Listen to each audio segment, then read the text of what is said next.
ও ঠাম্মা স্কুটিতে লাগানোর জন্য দেখো ন্যাশনাল ফ্ল্যাগ নিয়ে এসেছি। তুই না 26 জানুয়ারিতে একটা পতাকা আনলি স্কুটিতে লাগানোর জন্য, ওইটা কি করছস? ওইটা বা কই রাখছি খুঁজে পেলাম না তো। কোন জায়গায় পড়ে ঠরে গেছে নাকি? আর ওগুলো থাকি নাকি এক বছরের আরেক বছর? বজ্জাতের বেটি তুই কি এটা খেলার জিনিস পাইছস? খেলবি আর ফালাই দিবি? হ্যাঁ, এটা ভারতের পতাকা তো, ন্যাশনাল ফ্ল্যাগ, এটা সম্মান আছে। ও ঠাম্মা তুমি তো ঠিকই কইছো, এটা তো ন্যাশনাল ফ্ল্যাগ, এটা তো একটা সম্মান আছে।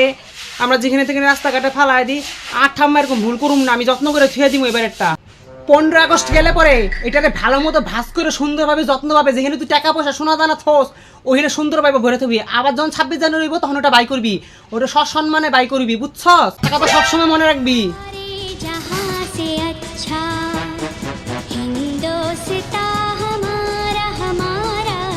তুমি সবাইরে আমি একটাই কথা কইতে চাই, যারা যারা গাড়িতে বাইকের মধ্যে ন্যাশনাল ফ্ল্যাগ লাগাও আর পরে রাস্তার মধ্যে ফালায় দাও, সবাইরে একটা অনুরোধ করলাম, কেউ রাস্তার মধ্যে ন্যাশনাল ফ্ল্যাগ ফালাবা না, ঘরে রাইখা দিবা, আবার পরের বছর ওইটাকে ইউজ করবা। আমি বহুত এরকম দেখি যারা রাস্তার মধ্যে ফালায় দেয়, এটা